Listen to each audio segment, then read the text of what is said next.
we've definitely covered a lot of music. There's been a lot of talks in music. I think we wanted to touch a little bit on some of our sports segment, man. It's been a hot free agency to start over this timeline. And seeing as it is now the official day where people can start signing and start agreeing to contracts and things like that, we're seeing a lot of shit fly through right now. Yeah, it's kind of crazy. Obviously, we were talking about Antonio Brown last week. He kind of forced his card there, got traded to the Buffalo Bills, and then said, nope, fuck you. Veto bid. Got traded to the Raiders a couple days later. So yeah, welcome to Raider Nation. Hope all you guys are happy there. Yeah, fuck you guys. Just so you know, lifelong Broncos fan. We love all people, but fuck y'all as Raiders fans. So you know, I'm a Bears fan, and I don't know, this dude like John Gruden decided he wasn't gonna give $25 million to the best defensive football player on the planet, but he get a washed up prima donna receiver $20 million. Yeah, whose career is going to last longer? I think he's trying to get that window in the next couple of years. So he's like, man, we're just gonna go for the long haul. They're not gonna be able to stop anybody though. So I mean, hey, but shout out to John Gruden. He got more for Amari Cooper than he gave up for Antonio Brown. So yeah. If he didn't pull the most highway robbery type shit ever, I'm Dallas. Yeah, real talk. Like, first of all, he was able to hustle the shit out of Jerry Jones' dumbass and got 2 first-round picks for this dude. And so now he's sitting on 3 first-round picks this year, and I think he's getting 1 next year. So he'll have 2 next year, 3 this year. And he gets Antonio Brown, which still I can't say he's washed up just yet, but he is on the other side of 30, so he's older. But the dude is still a top 3 receiver in the NFL, if not the best receiver in the NFL, and got him for a 3rd and a 5th. What the third fuck? And a 5th. A 3rd and a 5th, bro. But like, if you weren't happy with Ben Roethlisberger throwing you the ball, welcome to David Carr. Or no, it's Derelict. Oh, it's Derelict Carr. It's not even David Carr. It's Derek. Bro. You didn't even get the good car, brother. You got the used car. You got the used car. That's classic right there. Got the used car. All right, let's stop talking about that fucking. I'm sorry, that's funny as shit. He got him a lemon. I don't know. John might be trying to trade for somebody. Yeah, who knows? He might go get Kyler Murray, man. He's got the picks. Hey, Johnny Football's out there. He got kicked out of Canada for whatever reason. That dude can't keep a job to save his ass, man. Anyway, so yeah, car salesman. That's what he's gonna end up being. He's gonna own his own dealerships. So yeah, that's definitely one of the bigger moves right now. Absolutely is Antonio Brown. There's a lot of signings going on right now, though. I mean, they signed they just got another DB too, a pretty big DB that they're somehow just coming up with all this money. They got the offensive lineman too, right? Yeah. I think they got an offensive lineman. I know they got another like high profile safety or DB. You know, they're definitely stacking right now. And it's kind of crazy because I knew that they had so much cap, but I really didn't realize how much it was. But they went into with $100 million after trading all those pieces. They said, I was reading in total, the NFL teams, all of them are like $1.3 billion under the cap. So there's going to be a lot of people getting overpaid. Nick Foles got a 4-year, $88 million deal from the Jacksonville Jaguars. Yeah. There's a lot of guarantees going on, and actually the one that they got LaMarcus Joyner. That's who the Raiders just got. Yeah, 4-year deal for LaMarcus Joyner. So they're definitely trying to stack up. You know, there's been a lot of heat going on right now. I know Devin Funchess just signed to the Colts for a 1-year, $13 million. Gets them some help on receivers because Lord knows they need it. Shit. Deshaun Jackson got traded back to the Eagles? Traded back to the Eagles. Bro, remember they were like saying he was a blood or something? Yeah. He was getting hella trouble out there. They threw him under the bus like so bad when they traded him. Yeah, real talk, man. And now they got him back. And they got they sent a 6th-round pick this year and a 7th in 2020 to get Deshaun Jackson. The ghost of Deshaun Jackson. The ghost of Deshaun Jackson. Oh shit! Oh, Frank Gore's going to the Bills. I didn't even see that one. That's new. Tyrann Mathieu to the Chiefs. Yeah, fuck that. I told John Elway, I guess it was in my head that John Elway needed to make some moves, and we've made 2 moves at least since then. We just signed Kareem Jackson to a 4-year deal, and we got the Pro Bowl offensive line Jawan Brown on a deal as well, coming from Miami. So I think that's a pretty good move right there. We definitely needed that. That was bad. But we gave him $32 million guaranteed, bro. The fuck, $32 million. Right away, dog. It's a lot of moves. It's pretty hot right now. I mean, this has really been the hottest day of the offseason so far. I think there's been a lot of moves today, obviously. Terrell Suggs, after 16 or 17 years with the Ravens, is going to the Cardinals. Yeah, bro. Yep, Terrell Suggs. Jamison Crowder's on the move. He's going to the Jets. Good luck. Jesse James, the one who got the bad touchdown call. Not that one, but the one for the Steelers who caught that touchdown that wasn't a touchdown. He's going to the Lions, so he's yeah, right. He's 6. Where did he sign, Jesse James? He's going to Detroit, and same with Trey Flowers. Oh yeah, Trey Flowers. Yeah, Lions. That's crazy. So a lot of movement today. Landon Collins is going to Washington as well. So Landon Collins, one of the bigger free agent DBs out there, he's going to the Redskins with Josh Norman. That's going to be kind of lit with those two in the back. That should be pretty formidable. Adam Humphries signed with the Titans. Yep. Quan Alexander is going to the 49ers. Yep. Quan Alexander, one of the leading tacklers in the league. Yep. Man, it's pretty loaded today. That's not too bad as far as for what's actually been moving. And so there's been a lot. And offensive tackle Trent Brown is the one who signed to the Raiders too. Yeah. They gave him $36 million. Wow. For 4 years? Yeah. Yeah, man. 4 years, $66 million total with 36 guaranteed. Malik Jackson is looking to go to the Eagles. They're looking at 3 years, $30 million. Damn, I was hoping Denver was going to grab him, man. Bring him back. We was trying to get another one of those. Damn, Oakland again, too. They got Jonathan Hankins. I didn't even know how much they've been loading up, bro. Sleeping, bro. They've been stacking, bro. They've been stacking on the back end, man. Justin Houston got released, too. So even though he's an old man, I'm pretty sure he can still make plays and make formidable moves for a team. So there's a lot of free agents still out there. There's a lot of things moving, but today was a very hot day in free agency. A lot of moves going on. With that being said, who do you feel this early? I mean, of course it's early, but then we're going to go with early predictions. Who do you think will be in the show next year? In the show next year? Ooh.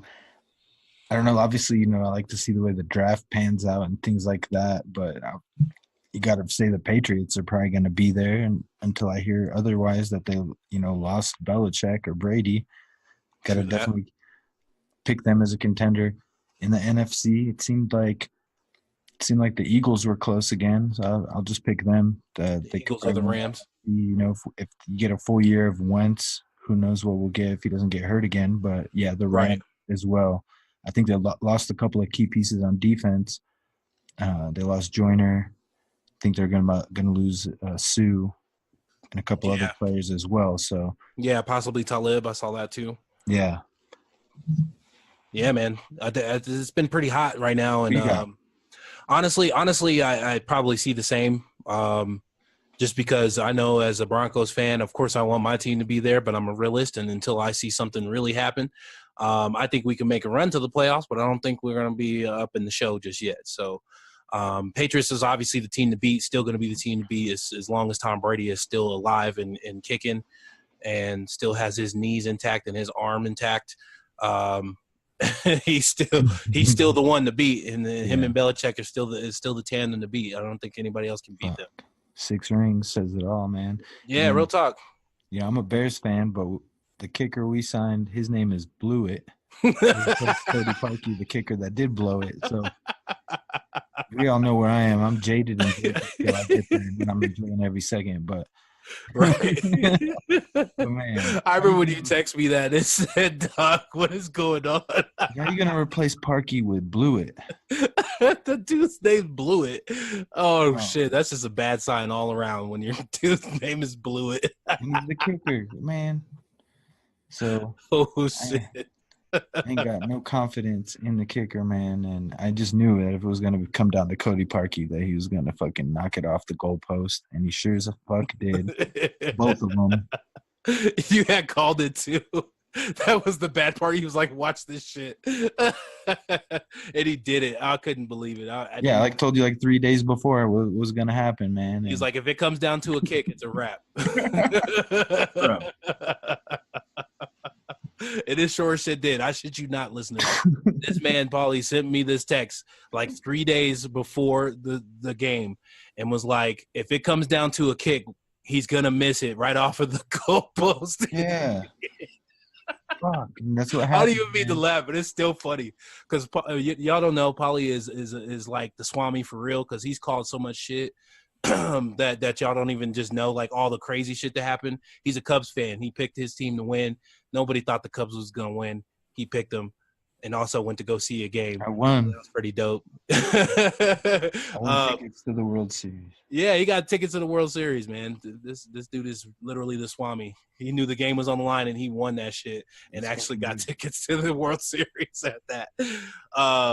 Yeah, I was trying to think of there was another one that was super crazy, and I was just like, how the fuck did you predict this one? But yeah, real talk, Paulie is like, for real, the Swami. I predicted the Super Bowl like in November.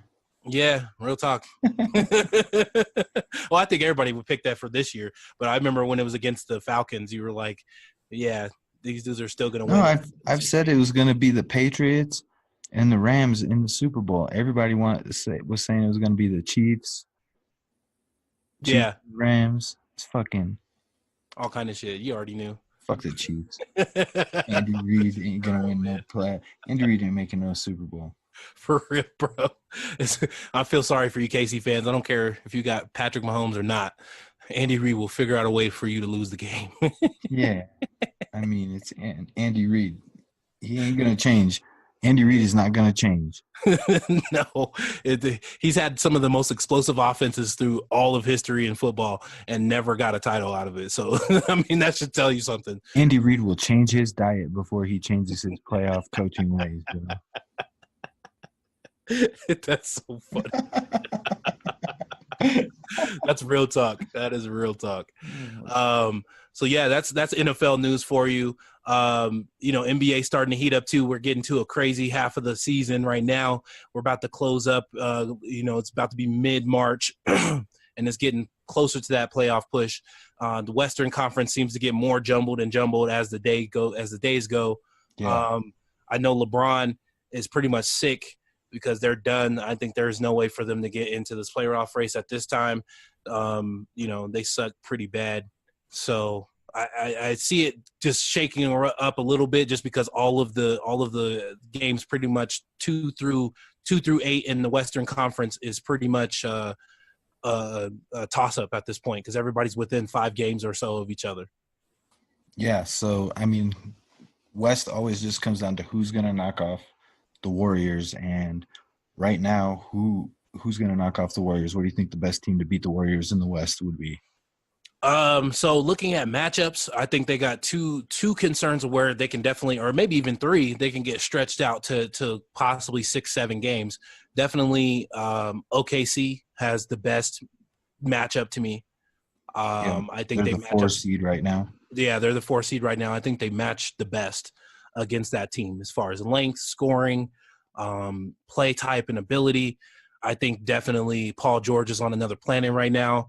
He's in my top 3 running for MVP actually this year. He's definitely crept up my list. I kept saying LeBron, but LeBron came back from that injury terrible and didn't do shit. So there's not much that I can say then they're not going to make the playoffs. So you can't give him. Let me ask you a question, man. Yeah. So should Magic Johnson be fired for getting rid of Julius Randle and Brooke Lopez? Yeah, I read something on that. I read on something. Them with JaVale McGee and Lance Stevenson and Michael Beasley, who's now playing in China. Brooke Lopez has been killing it. If you guys haven't been paying attention, for Brooke real, Lopez is like going to set a record for 3-pointers by a center if he already hasn't. Like he's making like 4 or 5 3-pointers every night. He's killing it in Milwaukee. They are the 1 seed, and Julius Randle has just really stepped it up. While Anthony Davis, was being trade baited and being benched, and when he's in this minutes limit, like Julius Randle has really become the leader of the New Orleans Pelicans. I mean, granted, they're probably going to win as many games as the Lakers have won last year or any other year with that Julius Randle was on them. Right. But both of those guys are outperforming pretty much anyone outside of LeBron on the Lakers. Absolutely. And Luke Walton is going to lose his job and not Magic Johnson. For sure. Oh yeah, I think Magic is the name. He's the face of the Lakers. Luke Walton had no business being that coach anyway. Let's just be honest. I was never a fan of Luke Walton as a player, let alone as being a coach. I don't think that he's shown any basketball smarts per se. Now he might be a smart guy on the court. I don't know. I can't really tell you, but I can tell you from that team's body language, he doesn't have control in there, and he doesn't have LeBron's respect because you can see it every day. They're basically making the way for Ty Lue. That's definitely going to happen. They're about to hire Ty Lue back, to bring him into a Lakers jersey. And that's even worse to me because I don't think Ty Lue is a great coach either. I think he's fucking terrible. Yes, man, for LeBron, he's part. Yeah, anything to make LeBron happy. And yeah, I think they really did fuck up by getting rid of Julius Randle. I don't think they really sat on him long enough to really see what he can do. And last year, he actually proved what he can do. And I think that would have been all the more reason to keep him. And it probably had something to do with LeBron a little bit, saying, "Oh, well, I want to be the head fiddle, of course." But you need to have somebody on the team like that. They just signed a 10-day thing for Andre Ingram. A 10-day contract because they're hurting so fucking bad because that team is hurt. These young players don't want to play anymore. You can tell. Brandon Ingram, he got shut down for the season. I don't think he wanted to play. Lonzo got shut down. Clots, bro. Yeah, I know. He got something that happened bad to him, dealing with the blood clots and everything. So I can't say that too much, but you could see it in their body language before. Maybe not Ingram as much. He actually was playing pretty well before he really got hurt and got shut down. But you can tell that these dudes don't want to play no more, at least with LeBron or that team. LeBron tried to trade him. These guys were all publicly being held up as trade bait. And, the negotiations were basically happening publicly thanks to LeBron's agent or LeBron's high school friend who happens to be LeBron's agent, who happens to be Anthony Davis's agent, forcing a trade out of New Orleans there. And so, fuck LeBron, kind of. He showed up in LA and he was talking so much about the young talent there and buttering up these dudes, and then he throws them out as trade bait the first second he's got. I wouldn't want to play hard for that dude either. You know what I mean? Yeah, I think he did kind of waste everything there. And I mean, with the young talent, Kuzma and Ingram obviously are going to be great players. We're in a couple years' time. I mean, they're young players, and first and second year players. Those guys are really going to be pretty formidable. But they've already pretty much given up put out there they're going to give up the whole damn farm to get AD and everybody else or get somebody else. So yeah. It's just one of those things. Again, yeah, I think they fucked up there. I do not see Magic getting fired. I think he got one more year. No. If they don't get anybody in the offseason, it's a wrap. If they don't get anybody in the offseason, then I think his job is done. And I think LeBron will be done after that too, because he needs that Robin guy or somebody like that. He needs that number 2. But there's a lot of speculation who can come. So we'll see what Anthony happens. Davis, is it fragile Anthony Davis? Like that dude. He's always hurt, bro. I feel like he's always hurt. And I don't know if it's just because of now, like what they're trying to do, but literally he has a new injury like every other night. It was a shoulder right before All-Star break. That's his history. yeah, then it's just anything and everything after that. And it is his history, and it sucks because he's a great player. Hopefully he does get to play for a team, though, that will actually help him get further where he doesn't always have to carry the shoulder load. Because watching him last night, though, I mean, he was on fire, man. He was doing everything. He was blocking shots, getting rebounds, hitting threes. He was doing everything. And the Pels suck. So he's got to get up out of there, and I think he will. Yeah. It's gonna shake out. It's gonna shake out pretty crazy. But I think some teams are gonna give the Warriors a run for their money. I don't think the Warriors is the same team as they were last year or even the year prior to that. So we really got to see what happens during these playoffs, because I really think that they're not just a shoo-in to me anymore. They're definitely the most vulnerable that they've ever been under the Steve Kerr years. For sure. And Demarcus Cousins has been an absolute disaster. He's been playing all right, but he slows them down. I think he slows them down. Yeah. And, I think he doesn't give them – he gives them a little bit more of a rebounder, but he plays lazy defense. So, what are you really giving up? So the starting five of Steph Curry, Kevin Durant, Klay Thompson, Demarcus Cousins, and Draymond Green, that starting five have been outscored while they're on the court, all five together. Oh, shit.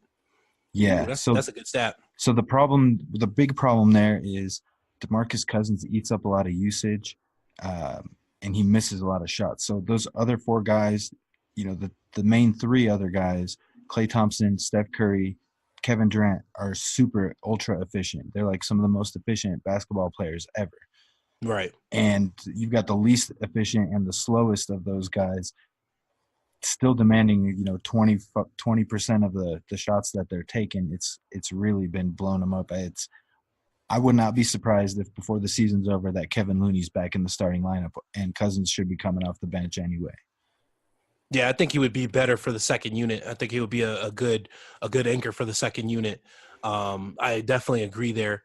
I don't see I think they were just trying to try it out to see what's going to happen, but there's only one ball, and there's too many guys who especially in that atmosphere of egos and everything else, they don't have the chemistry enough to make that work with five pretty big egos out on the court at the same time. I don't know about if it's egos per se, but all those guys need the ball, and you got to pass the ball, and there's only one ball. And so, yeah, when you got DeMarcus Cousins, who's now eating up shots, you basically are taking 2 to 3 attempts per player from Steph to Klay to KD. You're taking 3 attempts off of those each and not really getting back anything out of it. Yeah, and you're talking about a DeMarcus Cousins that's chucking up threes and missing them all the fucking time. You know what I mean? Yeah. It's not like he's missing, 5-foot jumpers in the fucking paint. He ain't banging down there. Right. He thinks he's Brooke Lopez shit. Whichever one the fuck it is. It's not working. I think, yeah, just like you said, they're very vulnerable at this point. And what about the Rockets? The Rockets, man, I think the Rockets could stretch them. They did it last year. They took them to 7. And Chris Paul got hurt and did not play game 6 or 7. Right. So that was a big thing. If they end up going against each other again, I really think that they could do it to possibly beat them. The only thing I think is they got to figure out how to make KD not be the hero, because they don't have anybody to really guard him at this point. And I think he's going to take advantage and he kind of exploit them just because they don't have that Trevor Ariza type of guy anymore at playing that 3 spot to go against KD, because he's just too long. He's just going to shoot over PJ Tucker. So they're going to have to figure out how to shut that down. The last time they played, the Rockets got their ass beat bad. So it's one of those that we're going to have to watch and see. But it goes back and forth. That's one of the teams that kind of stretches them out. I think the Nuggets can definitely possibly give them a run as well. The Nuggets always match well against the Warriors. Yeah. The last time the Warriors played them, they beat the shit out of them too. Yeah. But the first 2 times before that, the Nuggets had beat them. So, I mean, I think the Nuggets are winning the series for the year so far, 2-1, I think. Yeah, I think the best bet for the Nuggets would be that one of these other teams beats the Warriors and gasses themselves out, and then the Nuggets can beat them. I just hope – if someone in the West does beat the Warriors, I really hope it's Russell Westbrook. Yeah. Just so he can say, fuck you, Kevin Durant. Yes. Yeah. I want to see Russell Westbrook. I just want to see the look on his face once he eliminates Kevin Durant from the playoffs. Exactly. And not give him any dap and say, yeah, nigga. Because that's what the fuck I would do. There's no respect there. There's no respect there. Because it was like, damn, Paul George wasn't as good as KD going into the season, at least from my aspect. Yeah. I wouldn't have put him in that same category. I definitely could see him as a top 15 player, but I didn't see him as a top 5 player. And he's playing like a top 5 player right now. And so I think Paul George plays better defense. I think he's going to give, Durant all that he can handle. And he's going to light his ass up. And I really want to watch that battle, because I really think that's going to be one to determine, what's really good with with the Thunder, because I think that they can really do it. They match up the best to me. On paper, they match up the best, and on the court, they look the best. I think they will give them the most trouble. They seem to me, at least eye test wise, I know Milwaukee's rated the top defense in the league, but on the eye test, the Thunder definitely look like the best defensive team in the NBA. Oh yeah, absolutely. And the Milwaukee's playing in the East, so they can lock down everybody. Those are low scoring games. Those usually don't generally go very, very high unless they're playing like the Sixers or Toronto or somebody like that. So for the most part, yeah, they're locking those teams down because they're not scoring in the way that the Western Conference does. Like, even watching this game right now, the damn Boston Celtics damn near losing by 30 to the Clippers. They're not even ready, bro. A lot of people think the Celtics are ready to go take on the Warriors. I don't think that they got it. I think they would get beaten 5. I don't think that they would be any better than anybody else to come out of the East. I think the East has Milwaukee, who I still think will get beaten 5 or 6 as well against anybody in the West, pretty much, because they don't play that style of basketball. They're going to really, having Brogdon, Middleton, those guys can shoot, but I don't know if they can shoot the way that the Western Conference has those shooters that they have. Philly would have the best chance, I think. I think Philly would have the best chance as well, as far as on paper. I mean, they match up the best 1 through 5. They match pretty exact as far as the anti-hero to the Warriors. So interesting to see, man. I think basketball it's really going to get hot. We're in the last stretch of the season, so definitely keep up with us. We're going to have some more basketball talks and football talks and everything else. We're going to get our first MLB special coming up soon. Spring training has started, so we definitely want to get on some of that and talk to y'all about some baseball, because I know my Red Sox about to come out and crush shit again this year. Don't care what nobody says. We ready. You already had your first steroid suspension of the year, so you guys are definitely ready. It's only one, bro. It wouldn't be right if there was an MLB team without one.